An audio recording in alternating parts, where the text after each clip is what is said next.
ಇನ್ನು ಬೆಳಗಾವಿಯ ಸುವರ್ಣ ಸೌಧದಲ್ಲಿ ಸಕಲ ಸಿದ್ಧತೆಗಳು ನಡೆದಿವೆ. ಅಧಿವೇಶನಕ್ಕೆ ವಿಧಾನಸಭೆ ಒಳಗೆ ಸಕಲ ತಯಾರಿಗಳು ಆಗ್ತಾ ಇದೆ. 224 ಕ್ಷೇತ್ರಗಳ ಶಾಸಕರ ಆಸನಗಳ ವ್ಯವಸ್ಥೆ ಆಗಿದೆ.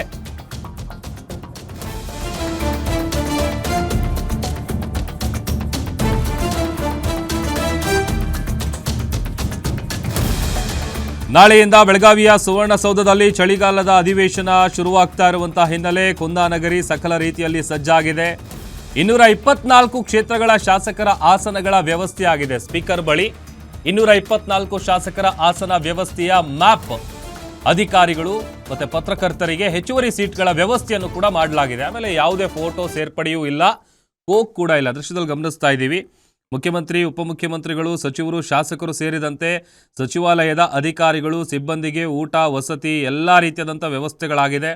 ಜಿಲ್ಲಾಡಳಿತದಿಂದ ಈಗಾಗಲೇ 3000 ರೂಮ್ಗಳನ್ನು ಕೂಡ ಬುಕ್ ಮಾಡಲಾಗಿದ್ದು, ಸಿಎಂ ಮತ್ತು DCMಗೆ ಅತಿಥಿ ಗೃಹದಲ್ಲಿ ವಾಸ್ತವ್ಯಕ್ಕೆ ಎಲ್ಲ ರೀತಿಯಾದಂಥ ವ್ಯವಸ್ಥೆಯನ್ನು ಮಾಡಲಾಗಿದೆ. ಒಂದೊಂದು ಕಡೆ ಅಧಿಕಾರಿಗಳಿಗೆ ಮತ್ತು ಪತ್ರಕರ್ತರಿಗೆ ಹೆಚ್ಚುವರಿ ಸೀಟ್ನ ವ್ಯವಸ್ಥೆಯನ್ನು ಕೂಡ ಮಾಡಲಾಗಿದೆ. ಹಾಗೆಯೇ ಯಾವುದೇ ಫೋಟೋ ಸೇರ್ಪಡೆಯೂ ಇಲ್ಲ, ಜೊತೆಗೆ ಕೋಕು ಇಲ್ಲ. ದೃಶ್ಯದಲ್ಲಿ ಗಮನಿಸ್ತಾ ಇದ್ದೀವಿ. ಒಂದು ಕಡೆ ಈಗ ನಾಳೆಯಿಂದ ಏನು ವಿಧಾನಮಂಡಲ ಅಧಿವೇಶನ ಆರಂಭ ಆಗ್ತಾ ಇದೆ, ಚಳಿಗಾಲದ ಅಧಿವೇಶನ, ಎಲ್ಲ ರೀತಿಯಾದಂಥ ಸಿದ್ಧತೆಗಳು ಈಗ ಭರದಿಂದ ಸಾಗಿದೆ. ಅದೇ ನಾವು ಹೇಳ್ತಾ ಇದ್ವಲ್ಲ, ಈಗ ಊಟ ಆಗಿರ್ಬೋದು, ವಸತಿ ಆಗಿರ್ಬೋದು, ಉಳ್ಕೊಳ್ಳೋದಕ್ಕೆ ಬೇಕಾದಂಥ ವ್ಯವಸ್ಥೆ ಆಗಿರ್ಬೋದು, ಆಮೇಲೆ ಈ ಸೆಷನ್ ನಡೆಯುವಂಥ ಒಳಗಡೆ ಏನಿದೆ ಎಲ್ಲ ರೀತಿಯಾದಂಥ ಸಿದ್ಧತೆಗಳು ಕೂಡ ಈಗ ಆಲ್ರೆಡಿ ಆಗಿದೆ. ನಾಳೆಯಿಂದ ಬೆಳಗಾವಿಯ ಸುವರ್ಣಸೌಧದಲ್ಲಿ ಚಳಿಗಾಲದ ಅಧಿವೇಶನ ಆರಂಭ ಆಗ್ತಾ ಇದೆ. ಈಗಾಗಲೇ 3 ಪಕ್ಷಗಳು ಕೂಡ ಚಳಿಗಾಲದ ಅಧಿವೇಶನಕ್ಕೆ ಸಕಲ ಸಿದ್ಧತೆಗಳನ್ನು ಮಾಡಿಕೊಂಡಿದ್ದಾವೆ. ಅದೇ ರೀತಿ ವಿಧಾನಸಭಾ ಸ್ಪೀಕರ್ ಆಗಿರುವಂತಹ UT ಖಾದರ್ ಹಾಗೂ ವಿಧಾನಸಭಾ ಕಾರ್ಯದರ್ಶಿಗಳು ಸೇರಿದಂತೆ ಎಲ್ಲರೂ ಕೂಡ ವಿಧಾನಸಭೆಯನ್ನ ಹಿಂದೆಂದಿಗಿಂತಲೂ ಕೂಡ ಈ ಬಾರಿ ಅದ್ದೂರಿಯಾಗಿ ರೆಡಿ ಮಾಡಿದ್ದಾರೆ. ತಾವು ನೋಡ್ತಾ ಇರ್ಬೋದು, ವಿಧಾನಸೌಧ ಸ್ಪೀಕರ್ ಕಚೇರಿಯ ಮುಂದೆ ನಾವಿದ್ದೀವಿ. ಸ್ಪೀಕರ್ ಕಚೇರಿಯ ಮುಂದ್ಗಡೆ ವಿಧಾನಸಭೆಯ 224 ಶಾಸಕರ ಸಂಪೂರ್ಣ ವಿವರವನ್ನು ಇಲ್ಲಿ ನೋಡ್ತಾ ಇರ್ಬೋದು.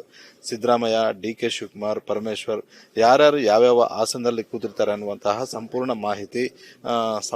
ಸಂಪೂರ್ಣ ಮಾಹಿತಿ ಇರುವಂತಹ ಒಟ್ಟಾರೆಯ ಒಂದು ಪೇಜಲ್ಲಿ 224 ಆಸನಗಳ ಸಂಪೂರ್ಣ ಚಿತ್ರಣ ಸ್ಪೀಕರ್ ಅವರಿಗೆ ಇಲ್ಲಿ ಕಾಣಿಸುತ್ತೆ. ಹೀಗಾಗಿ ಯಾರ್ಯಾರು ಯಾವ್ಯಾವ ಆಸನದಲ್ಲಿ ಕೂತಿದ್ದಾರೆ, ಒಂದು ವೇಳೆ ಯಾರಾದ್ರೂ ಬೇರೆ ಆಸನದಲ್ಲಿ ಕೂತಿದ್ದೆ ಆದ್ರೆ ಅದನ್ನ ನಿಗಾ ವಹಿಸಿ ಹೇಳೋದಕ್ಕೂ ಕೂಡ ಇದು ಸುಲಭ ಆಗುತ್ತೆ. ಈ ಬಾರಿ ಇದು ಹೊಸದಾಗಿ UT ಖಾದರ್ ಅವರು ಅನುಕೂಲ ಆಗೋದಕ್ಕೆ ಇದನ್ನ ಮಾಡ್ಕೊಂಡಿದ್ದಾರೆ. ಇನ್ನು ಅದೇ ರೀತಿಯಾಗಿ ಇಡೀ ವಿಧಾನಸಭೆ ಒಳಗಡೆ ಯಾವ ರೀತಿಯಾಗಿ ಹೂವಿನ ಅಲಂಕಾರವನ್ನ ಮಾಡಿದ್ದಾರೆ ಅನ್ನುವಂಥದ್ದನ್ನು ಕೂಡ ತಾವು ಗಮನಿಸಬಹುದು. 224 ವಿಧಾನಸಭಾ ಕ್ಷೇತ್ರಗಳ ಶಾಸಕರ ಯಾವ್ಯಾವ ಸ್ಥಾನದಲ್ಲಿ ಕೂರಬೇಕು ಆ ಸ್ಥಾನಗಳ ಮೇಲೆ ಹೆಸರುಗಳನ್ನು ಕೂಡ ಬರೆಸಲಾಗಿದೆ. ಅದೇ ರೀತಿ ಅಧಿಕಾರಿಗಳ ಗ್ಯಾಲರಿಯಲ್ಲಿ ಸುಮಾರು 34 ಇಲಾಖೆಗಳ ಅಧಿಕಾರಿಗಳು ಕೂತ್ಕೊಳ್ಳೋದಕ್ಕೆ, ಅದೇ ರೀತಿ PSಗಳು ಕೂತ್ಕೊಳ್ಳೋದಕ್ಕೆ ಸಂಪೂರ್ಣವಾದಂತಹ ವ್ಯವಸ್ಥೆಯನ್ನು ಕೂಡ ಮಾಡಲಾಗಿದೆ. ತಾವೀಗ ಗಮನಿಸಬಹುದು ಯಾವ್ಯಾವ ಚೇರ್ ಮೇಲೆ ಏನೇನು ಹೆಸರುಗಳಿರ್ತಾವಂತ.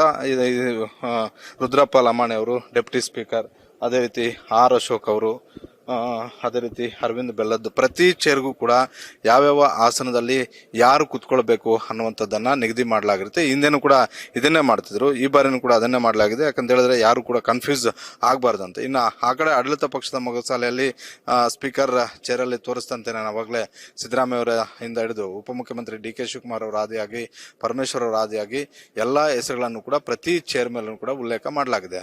ಒಟ್ಟಾರೆ ಈ ಬಾರಿ ನಡೀತಾ ಇರುವಂತಹ ಬೆಳಗಾವಿಯ ಅಧಿವೇಶನಕ್ಕೆ ಇನ್ನಷ್ಟು ವಿಧಾನಸಭೆಯನ್ನ ಅಪ್ಡೇಟ್ ಮಾಡುವಂತಹ ಒಂದು ಕೆಲಸ ವಿಧಾನಸಭೆಯ ಸ್ಪೀಕರ್ ಆಗಿರುವಂತಹ UT ಖಾದರ್ ಅವರು ಮಾಡಿದ್ದಾರೆ. ಕ್ಯಾಮರಾಮನ್ ಯುವರಾಜ್ ಜೊತೆ ಮಾರುತಿ ಪಾವಗಡ, ಗ್ಯಾರಂಟಿ ನ್ಯೂಸ್, ಬೆಂಗಳೂರು.